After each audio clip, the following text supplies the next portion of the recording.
Welcome back, students. Now we are going for the further study in class 12 of the unit 1 electrostatics, electric field and electric dipole. इसमें हम लोग ये समझने की कोशिश करेंगे। जरा पहले समझने की कोशिश करिए। पहला टॉपिक जो है वो है पहला आपका इलेक्ट्रिक लाइंस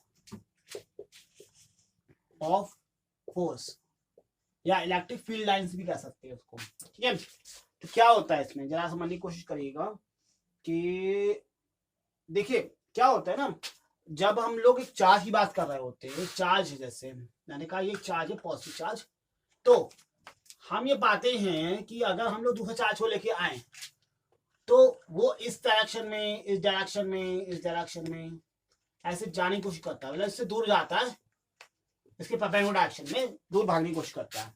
ठीक है, अगर हम लोग इसको एक किसी सरफेस से बनाने की कोशिश करें तो इस तरह कुछ बनने की कोशिश करता है। इनको हम लोग इलेक्ट्रिक फील्ड लाइंस कह सकते हैं या हम लोग इलेक्ट्रिक लाइंस ऑफ फोर्स कह सकते हैं। ठीक है, देखा जाए तो पॉजिटिव चार्ज के साथ जो है ये लाइंस बाहर की ओर जाती हुई होती हैं, मगर जब हम लोग नेगेटिव चार्ज की बात करते हैं तो ये सारी लाइंस अंदर की ओर आ रही होती हैं। इलेक्ट्रिक फोर्स लाइंस अंदर की ओर आ रही होती हैं, तो ये इलेक्ट्रिक फोर्स लाइंस हो सकती है। इन्हीं से कॉन्सेप्ट आता है इलेक्ट्रिक फील्ड का, इन्हें इलेक्ट्रिक फील्ड लाइंस भी कहते हैं। तो इन्हीं से कॉन्सेप्ट आता है इलेक्ट्रिक फील्ड का भी, इलेक्ट्रिक लाइंस ऑफ फोर्स के थ्रू। ठीक है, अब जरा समझने की कोशिश करिएगा कि मैं क्या करता हूं, मैं ये करता हूं कि ये पॉजिटिव चार्ज है और ये नेगेटिव चार्ज है। आप ये जानते हो कि पॉजिटिव चार्ज और नेगेटिव चार्ज दूसरे को अट्रैक्ट करते हैं और ऐसा पाया भी जाता है। आप ये पाओगे कि electric field lines, electric lines of force जो हैं वो इस तरह पाई जाती हैं इसमें।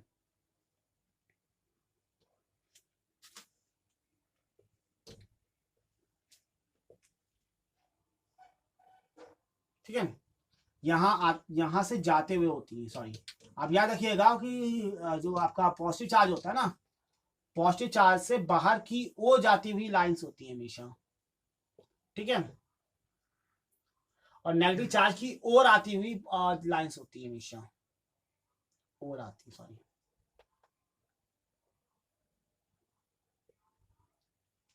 ठीक है, तो इसमें आप देख सकते हो कि ये अट्रैक्शन फोर्स क्रिएट कर सकता है। मैं आपको प्रॉपर्टी ये बताऊंगा ना, तब आपको ये डायग्राम समझ में आएगा कि क्या रहना चाहते हैं। ठीक है, अगली जो चीज आती है वो ये है कि मैंने एक पॉजिटिव चार्ज लिया, एक दूसरा पॉजिटिव चार्ज लिया, तब ये पाया जाता है ऐसे हो जाती है इलेक्ट्रिक फील्ड लाइंस। जो ये आपकी लाइंस आती हैं, ये इलेक्ट्रिक, ये जो आपकी इलेक्ट्रिक लाइंस ऑफ फोर्स है, ये जो है इस तरह का बिहेवियर दिखाती है। सॉरी सॉरी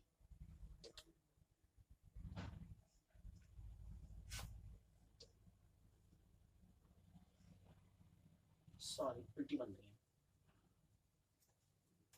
ऐसे बनेंगे। ठीक है,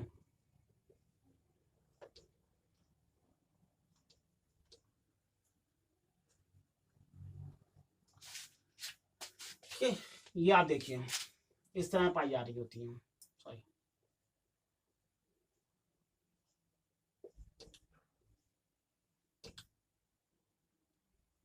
ठीक है, तो ये इस तरह पाई जाती हैं जब हम लोग पॉजिटिव और पॉजिटिव चार्ज को साथ में आने की कोशिश करते हैं तब। ठीक है, अच्छा जब हम लोग प्लेट की बात करते हैं, यानी मैंने क्या करा, मैंने एक शीट को चार्ज कर दिया, मैंने एक शीट को चार्ज कर दिया, यानी एक शीट ले ली, इसमें पॉजिटिव चार्ज है।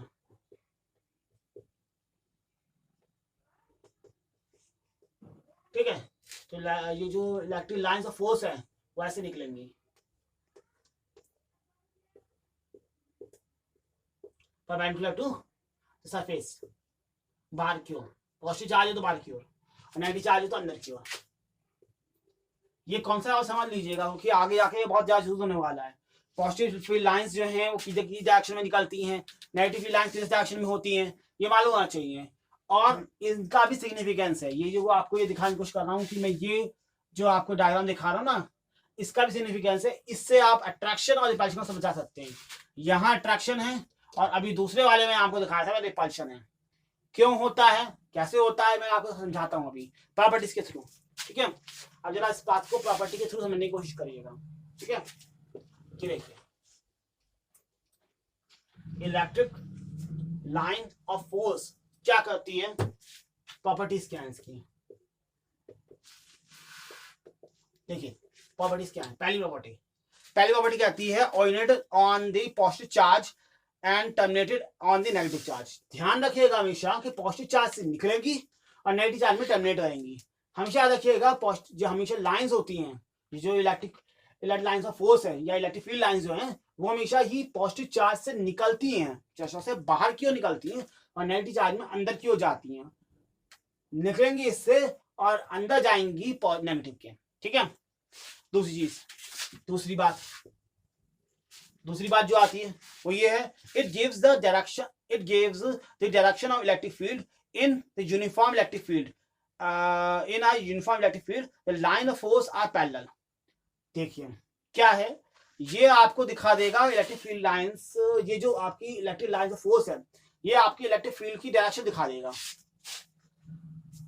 यूनिफॉर्म कंडीशन में क्या होता है ना, यूनिफॉर्म कंडीशन में होता ये है कि यूनिफॉर्म इलेक्ट्रिक फील्ड में होता ये कि आपकी एक दूसरे के पैरेलल जारी होती है, जैसे कि अभी मैंने शीट में दिखाया था, एक दूसरे के पैरेलल जारी होती है।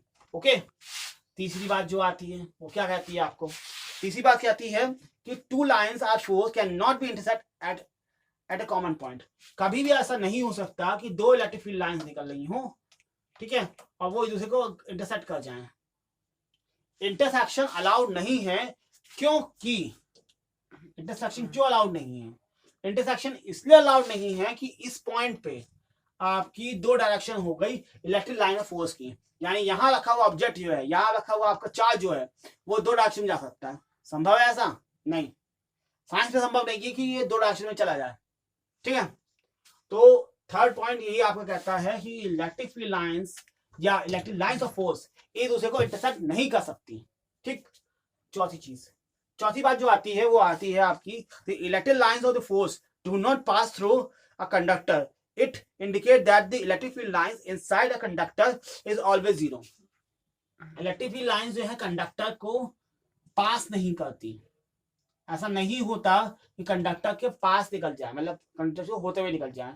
तो इसका मतलब कहने का ये है कि इलेक्ट्रिक फील्ड लाइंस जो हैं या आपकी जो ये इलेक्ट्रिक फील्ड की जो है वो अंदर नहीं होता, मतलब कंडक्टर के अंदर नहीं होता। ठीक, पांचवा पॉइंट जो आता है वो आता है closeness of the field shows its strength.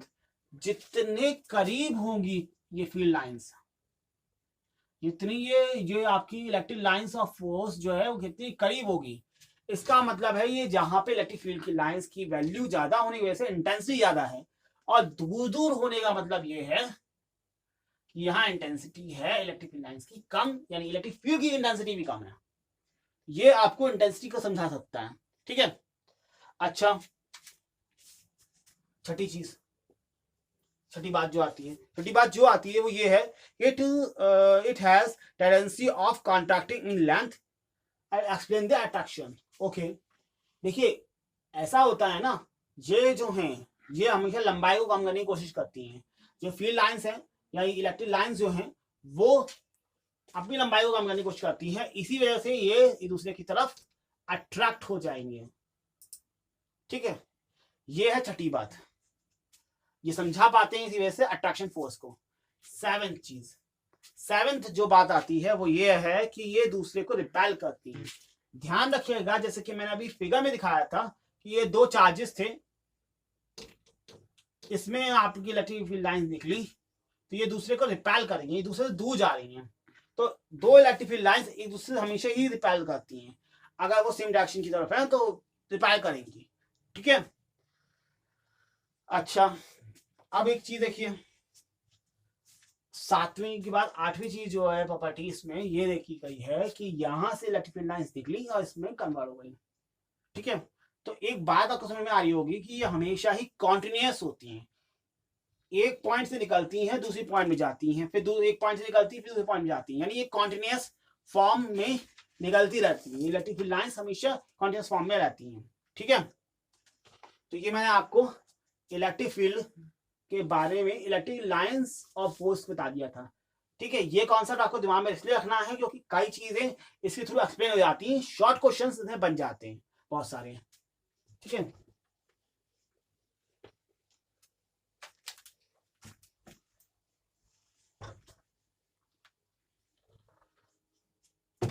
अगली जो चीज आ रही है वो ये है, देखिए इलेक्ट्रिक डायपोल। अब इलेक्ट्रिक डायपोल होता क्या है, इलेक्ट्रिक डायपोल मूवमेंट क्या होता है, इतना समझिएगा।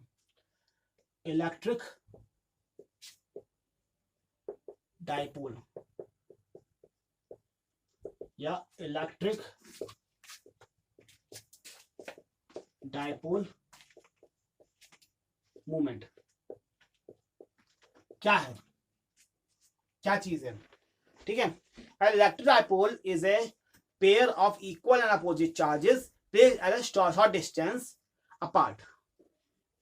बहुत कम डिस्टेंस पे, जैसे मैंने पॉजिटिव चार्ज ये ले लिया, नेगेटिव चार्ज मैंने ये ले लिया, बहुत कम डिस्टेंस पे एक दूसरे से रखे हुए हैं, मान लीजिए 12 डिस्टेंस पे रखे हुए हैं आपस में। ठीक है, इस पे प्लस क्यू चार्ज है, इसमें माइनस क्यू चार्ज है। याद रखिएगा चार्जेस बराबर होने चाहिए, डायपोल के लिए चार्ज बराबर होना जरूरी होता है।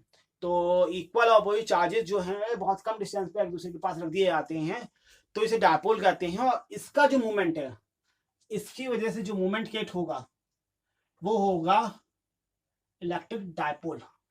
सॉरी, उल्टा बन गया, देखिए नेगेटिव और ये पॉजिटिव। ठीक है, और ये डायपोल जो क्रिएट होता है वो हमेशा नेगेटिव टू पॉजिटिव जाता है। ठीक है, तो ये होता है हमेशा, अगर ये 12 डिस्टेंस पे रखें और यहाँ पे माइनस क्यू और यहाँ पे प्लस क्यू चार्जेस है। ठीक है, equal charges placed at a very short distance and then the movement due to this is electric dipole movement. Okay, इसका जो फॉर्मूला आता है वो ये आएगा तुम्हारा कि P is equal to Q into 12। ठीक है, Q इंटू 12। और याद रखिएगा हमेशा कि ये इसकी जो वेक्टर फॉर्मेशन होती है, ये वेक्टर फॉर्म है, वेक्टर क्वांटिटी है, और इसकी जो वेक्टर डायरेक्शन होती है, इसकी डायरेक्शन जो आती है वो आती है नेगेटिव टू पॉजिटिव। हमेशा याद रखिएगा पॉजिटिव टू नेगेटिव नहीं होती, नेगेटिव टू पॉजिटिव होती है हमेशा। ठीक है, तो electric dipole is a vector quantity and pointed from negative to positive charge. Okay, example समझिएगा, नॉर्मल लाइफ में हमारे एग्जाम्पल कहाँ आते हैं, ये सब कहाँ मिलते हैं हमको एग्जाम्पल।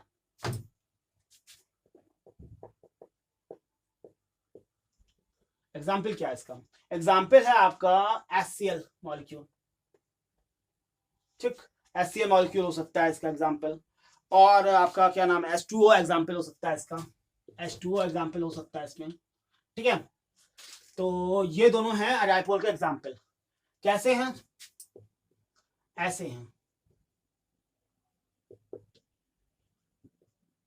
ऐसे, इस वजह से हैं। आप ये जानते हो क्लोरीन की इलेक्ट्रोनेगेटिविटी ज्यादा होती है हाइड्रोजन से, तो कम से कम ज्यादा ही है। तो क्लोरीन की इलेक्ट्रोनेगेटिविटी ज्यादा है, इस वजह से इलेक्ट्रॉन पेयर क्लोरीन की तरफ चला जाएगा, क्लोरीन की तरफ खिसक जाएगा, बीच में नहीं होगा, क्लोरीन की तरफ होगा। यानी इस पर थोड़ा सा नेगेटिव चार्ज और इसमें थोड़ा पॉजिटिव चार्ज, इसकी वजह से एक डायपोल क्रिएट होगा, इलेक्ट्रिक डायपोल क्रिएट होगा। तो ये एक इलेक्ट्रिक डायपोल है। ठीक है, अब एक क्वेश्चन होता है, जरा आप क्वेश्चन समझिएगा क्या कहना चाहते हूं मैं। क्वेश्चन ये है कि देखिए एक एटम होता है, एक एटम है, क्वेश्चन मैं पढ़ देता हूं। Why atom is not a dipole even it has positive and negative charge but when placed in electric field it does.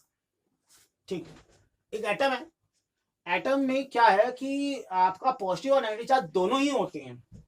अब प्रॉब्लम ये है कि पॉजिटिव और नेगेटिव चार्ज जब दोनों हैं और इक्वल चार्ज भी हैं, तो डायपोल उसमें क्रिएट क्यों नहीं होता, और जब हम इसे इलेक्ट्रिक फील्ड में रखते हैं तो डायपोल क्रिएट हो जाता है। ऐसा क्यों, देखिएगा, समझने की कोशिश करिए। होता क्या है, in normal condition an atom is the centre of the positive charge and the negative charge are on the same point. जब एटम की बात करते हैं तो इसके सेंटर में है पॉजिटिव चार्ज, और इसके ये जो आपका नेगेटिव चार्ज है इसी चार्ज घूम रहा है, मगर इसका सेंटर भी यही है और पॉजिटिव चार्ज का भी सेंटर यही है। तो यहाँ क्या है, normal condition an atom the centre of the positive and the negative charge coincide with each other, but when atom is placed in electric field, जब मैंने इसको इलेक्ट्रिक फील्ड में रखा, तब ये कंडीशन ऐसे नहीं रह जाती है, ये कंडीशन इस तरह काम नहीं करेगी। जैसे ही मैं इसको इलेक्ट्रिक फील्ड में रखूंगा तब ऐसा होगा कुछ,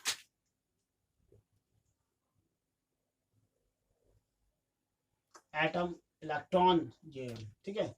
जैसे ही मैंने इलेक्ट्रिक फील्ड में रखा इसको, तो ये नेगेटिव चार्ज जो है वो इस तरफ हो जाएगा, पॉजिटिव चार्ज इस तरफ हो जाएगा, यानी इलोंगेटेड हो जाएगा। ये एटम जो है ये पूरा गोला नहीं है, अब इलोंगेटेड हो गया। यहाँ पे थोड़ा नेगेटिव चार्ज और थोड़ा पॉजिटिव चार्ज क्रिएट हो गया, ठीक है। और यहाँ ये डायपोल की तरह काम कर जाएगा, क्योंकि ये डायपोल बन रहा है अब, ठीक है। जैसे ही आप इलेक्ट्रिक फील्ड में रखा, ठीक, वहां नहीं था, वहां आपको क्या था ना, हुआ ये था कि but when atom is placed in an electric field, it applies the positive and negative charges center displaced from relative each other। मतलब एक दूसरे से दूरी बन जाती है इन दोनों के बीच में, जो इनका सेंटर बनता है वो थोड़ा सा रिलेटिवली बदल जाता है इनका सेंटर्स, और इसी वजह से ये डायपोल में काम करने लगता है। तो ये क्वेश्चन बन सकता है कि ऐसा क्यों हुआ था, तो ये इसका आंसर है, ठीक है। अब अगला जो बात आती है वो तीसरा टॉपिक है, समझिए तीसरा टॉपिक क्या कहता है आपको। तीसरा टॉपिक है electric field due to the electric dipole. Electric field कैसे क्रिएट होती है, electric field due to a electric dipole, ठीक है। Electric field due to a electric dipole क्या है, समझिए क्या चीज है ये। दो कंडीशन हो सकती है इसमें, दो कंडीशन इसमें संभव है। पहला है एक्सेल कंडीशन, ठीक है। पहली कंडीशन है एक्सेल कंडीशन। इंटेंसिटी निकालनी है हमको जब point on the axis of dipole, point on the axis of dipole, dipole के एक्सिस पे रखा हुआ है आपका पॉइंट। समझिए कैसे, ये है हमारा नेगेटिव चार्ज, ये है हमारा पॉजिटिव चार्ज,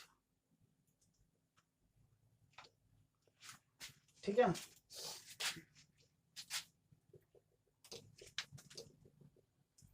यहां एक पॉइंट रखा हुआ है पी, ठीक, यहाँ इस पॉइंट है पी, ठीक। आप देखेंगे कि ये जो है डायपोल के एक्सिस पे ही रखा हुआ है, तभी मैंने कहा तो point on the axis of dipole, तो डायपोल के एक्सिस पे ही रखा हुआ है आपका, ठीक है। सेंटर से की डिस्टेंस जो है वो एल है, इसके सेंटर से की डिस्टेंस जो एल है, यानी टोटल 2l है। मान लीजिए कि ये सेंटर जो O है, इससे इसकी डिस्टेंस जो है वो r है, मान लीजिए, ठीक है। इसकी सेंटर से, इस डायपोल के सेंटर से P की डिस्टेंस जो है वो r है, और ये जो है L डिस्टेंस पे इधर रखा हुआ है और ये L डिस्टेंस पे इधर रखा हुआ है, 2l डिस्टेंस होनी चाहिए थी। तो ये हो गया हमारा। अब इसकी वजह से इलेक्ट्रिक फील्ड इस डायरेक्शन में होगी, E1 मान लीजिए। इसकी वजह से इलेक्ट्रिक फील्ड इस डायरेक्शन में होगी, E2 मान लीजिए, ठीक। E1 मान लिया, E2 मान लिया। अब देखिए जरा, P जो होगा वो इस डायरेक्शन में होगा, ये भी ध्यान रखिएगा भाई, बात है आपको याद भी रखना है इस चीज को कि वो नेगेटिव से पॉजिटिव की ओर ही होता है हमेशा। डायपोल की वैल्यू जो इलेक्ट्रिक डायपोल मोमेंट होता है वो नेगेटिव से पॉजिटिव की ओर होता है, P डायरेक्शन में होगा। पहले E1 निकालिए, E1 जो होगा वो होगा हमारा 1/4 pi epsilon not Q upon R की, आप क्या लेंगे आज को यहाँ पे वो लेंगे हमारा R माइनस L का स्क्वायर, ओके। क्वेश्चन नंबर 1 हो गई। E2 कितना होगा, E2 होगा 1/4 pi epsilon not Q upon R plus, ये है ना डिस्टेंस, जैसे यहां से लेकर यहां की डिस्टेंस R थी, तो ये डिस्टेंस और जोड़ दी, तो R प्लस L का होल स्क्वायर, ठीक है। ये दूसरा हो गया। कौन सी बड़ी है, देखिए ये बड़ी है, यहाँ डिनोमिनेटर छोटा है इसका, इसी वजह से ये बड़ा होगा, ये छोटा होगा, ओके। अब वैल्यू क्या निकल के आती है जरा देखिएगा, हाँ मिटा दीजिए, सॉरी।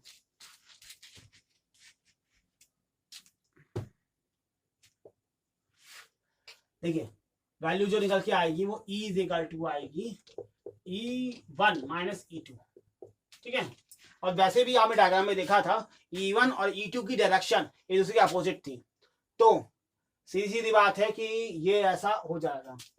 तो कैसे निकालेंगे, तो E इक्वल टू निकल के आएगा, वो आएगा 1/4 पाई एप्सिलॉन नॉट Q, बाहर आ गया, अंदर ले लिया हमने 1/r माइनस एल का whole square minus 1/r plus L का होल स्क्वायर, भाई ब्रैकेट क्लोज। ठीक, ये हो गया। सॉल्व कर लीजिए जरा से इसको। 1/4 pi epsilon not, sorry Q, ये हो जाएगा r माइनस एल और r प्लस एल का होल स्क्वायर, और ये ऊपर यानी r plus L square minus r minus L का होल स्क्वायर। ठीक है, यहां तक की बात आपको समझ आ गई। इसमें कुछ नहीं है, आपको बहुत आसान है, कुछ नहीं है। मैंने क्या किया, इन दोनों, देखिए आप जब आप लोग उसको वो करते हो, फ्रैक्शन को सॉल्व करने की कोशिश करते हो, तो ये दोनों साथ में आ जाएंगे, तो ये r माइनस एल का स्क्वायर हो जाएगा, r प्लस एल का स्क्वायर हो जाएगा, यहाँ आ जाएगा। मैंने स्क्वायर को कॉमन ले लिया, बाकी अंदर ले लिया। इससे a माइनस बी और a प्लस बी का फॉर्मुलेशन बना सकता हूँ।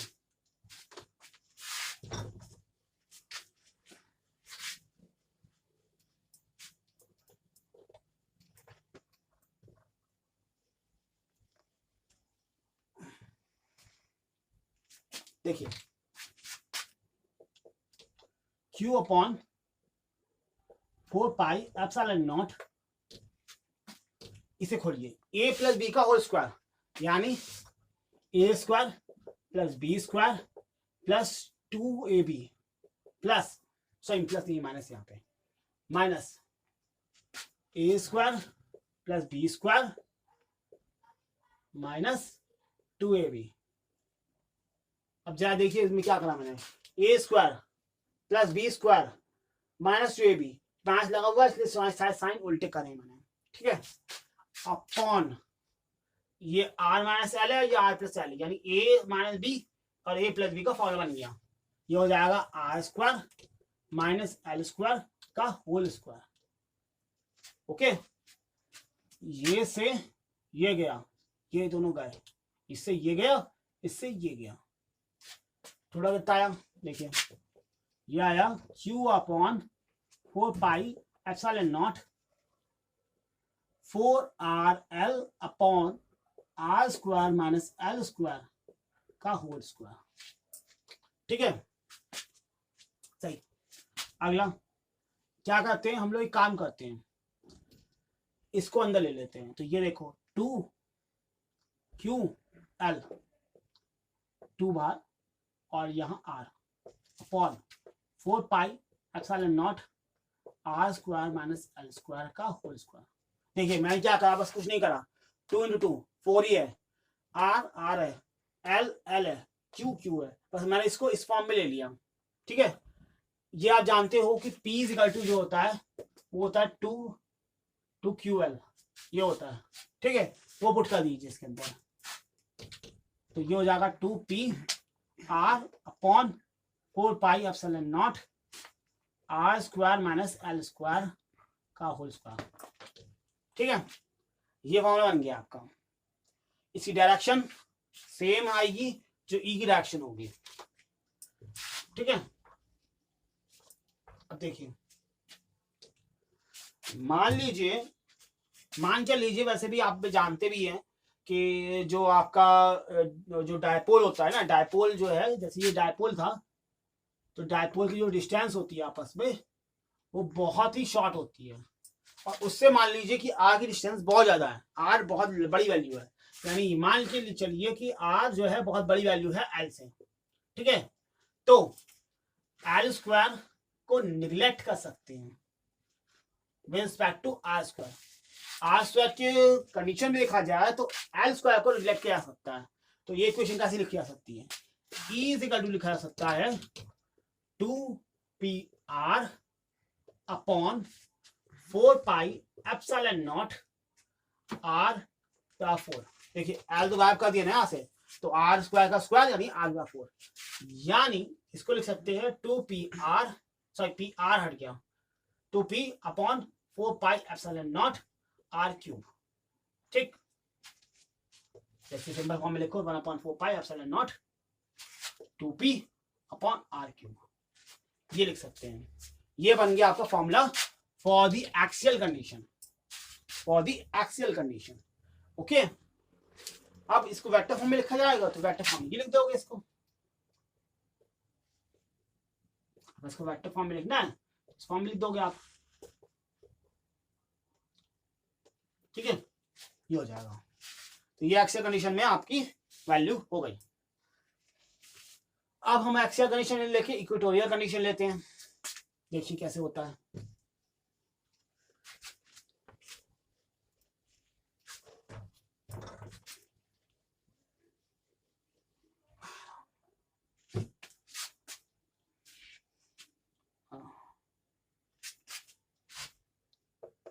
पॉइंट ऑन इक्वेटोरियल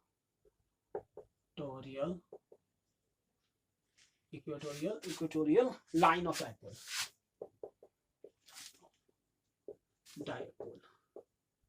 देखिए जरा समझने की कोशिश करिए, इक्वेटोरियल पॉइंट ऑफ डायपोल में कहाँ से हम लोग ले सकते हैं।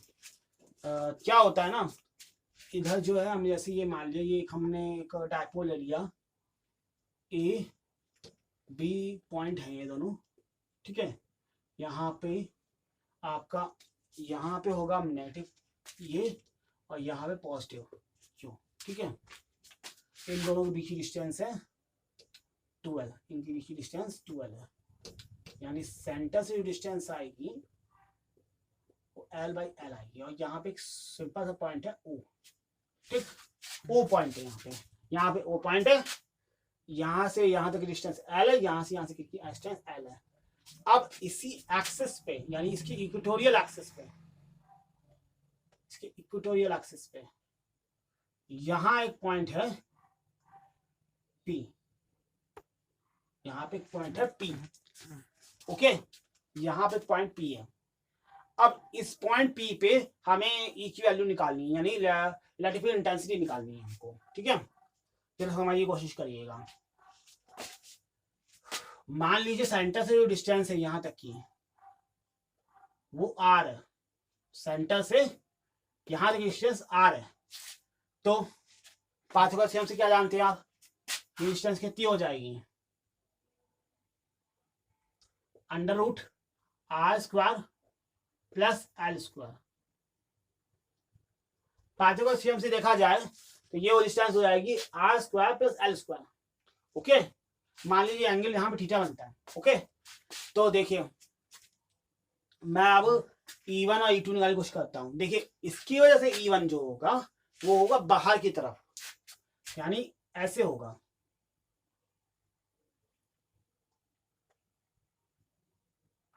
E1 इस तरफ हो जाएगी, तो इसको मिटा दो पहले।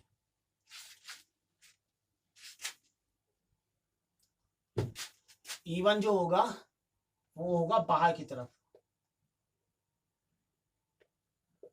ठीक है, और इसकी वजह से E2 जो होगा वो होगा इसकी तरफ टुवर्ड माइनस क्यू, और इसकी वजह से away from the plus Q. Okay, तो ये दोनों वेक्टर क्वांटिटीज हैं, तो इनका जब वेक्टर सम आएगा तो ऐसा कुछ आएगा।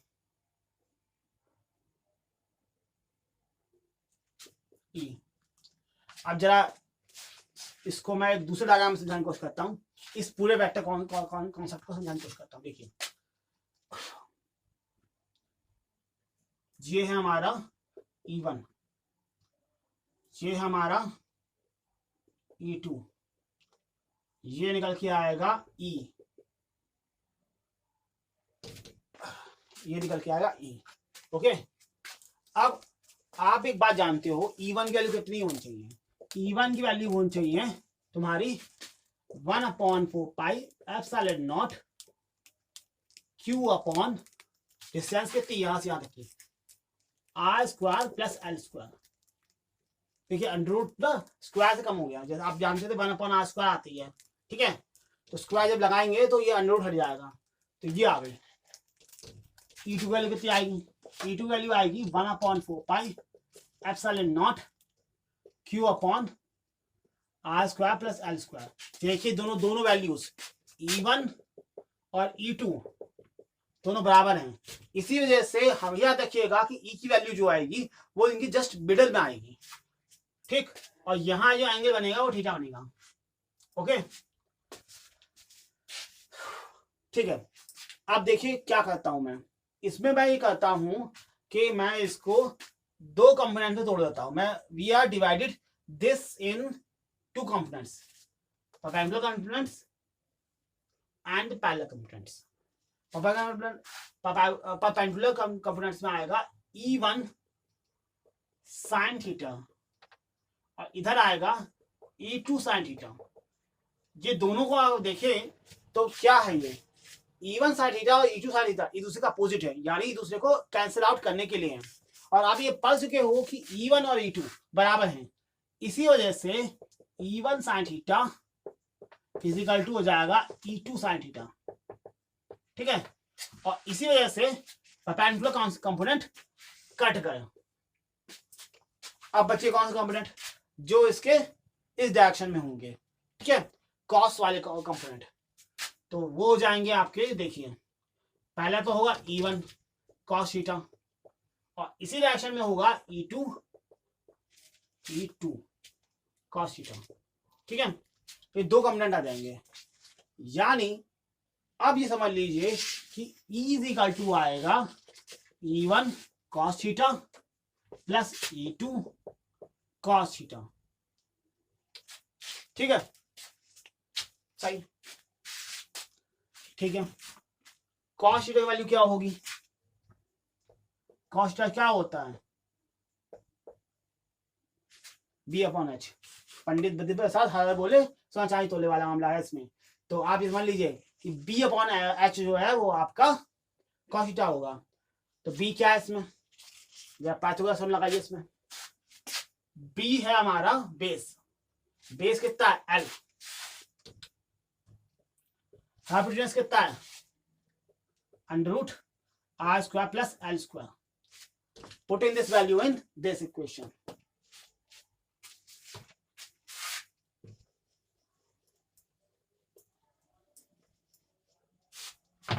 Putting this value in this equation, तो E इज इक्वल टू हो जाएगा E1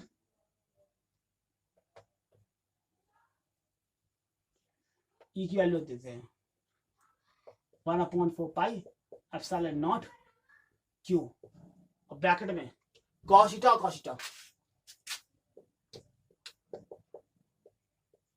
क्योंकि E1 और E2 बराबर है ना, तो मैंने कॉमन ले लिया है इसी वजह से, ठीक है, और अपॉन एक चीज और है इसमें बचा है r² प्लस l², ठीक है, मैंने E1 और E2 कॉमन ले लिया है क्योंकि वो दोनों कॉमन वैल्यूज है, मतलब E1 और E2 बराबर है इस वजह से, ठीक है। क्या हो गया? E इक्वल टू हो गया 1/4 pi epsilon not Q upon r² plus l² 2 cos theta.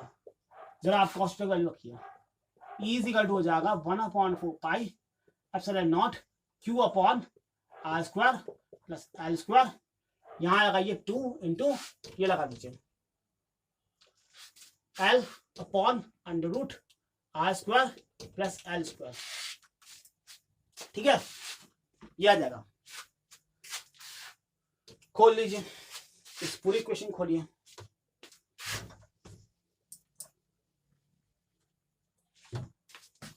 E equal to हो जाएगा यहाँ पे 1/4 पाई एप्सिलॉन नॉट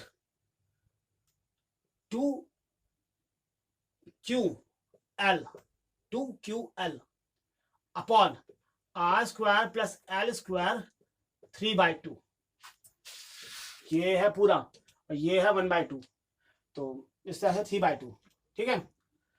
अब देख लीजिए ये इक्वेशन बन के आई है, ये इक्वेशन बन के आई है, और डायरेक्शन देखिएगा, जरा समझिए, कोशिश करिएगा।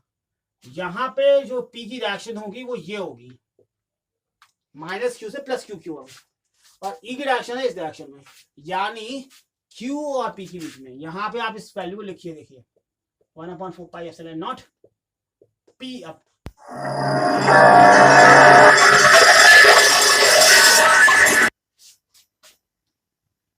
ठीक है, तो ये बन जाएगा आपका। देखिए 1/, इसको अगर हम लोग करेंगे 2QL की बात करेंगे तो 1/4 pi epsilon naught P upon R square plus L square 3/2। ठीक है, यहां पे आप देखिए तो E vector is equal to हो जाएगा minus 1/4 pi epsilon naught P vector upon R square plus L square 3/2। देखिए एक बात समझने की कोशिश करिए, माइनस क्यों लगाया मैंने?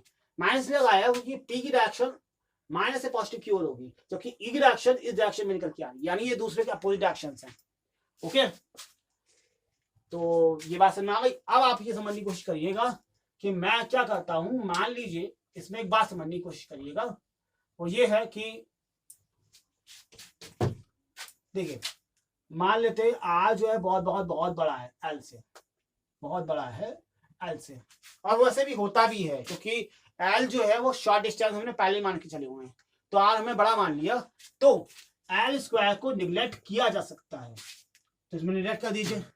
तो E इक्वल टू क्या निकल के आया? E इक्वल टू निकल के आया 1/4 pi epsilon naught P factor minus का सॉरी आर क्यूब। ठीक है, आर क्यूब। ये इक्वेशन बन के आई आपकी। अगर आप इसको सिंपल मैग्नीट्यूड फॉर्म में लिखेंगे तो वो ये लिखेंगे आप, ये है मैग्नीट्यूड फॉर्म में, ये है मैग्नीट्यूड फॉर्म में, और ये है वेक्टर फॉर्म में। तो ये दोनों आपकी जो है इलेक्ट्रिक फील्ड की इंटेंसिटी निकल आई in the axial and in the equatorial condition. Okay, I hope you understand this and further आगे जो है हम लोग जो बातें करेंगे, फर्दर जो बातें करेंगे वो इसके आगे की बातें करेंगे।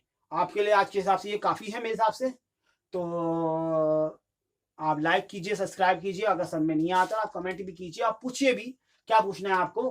तो थैंक यू।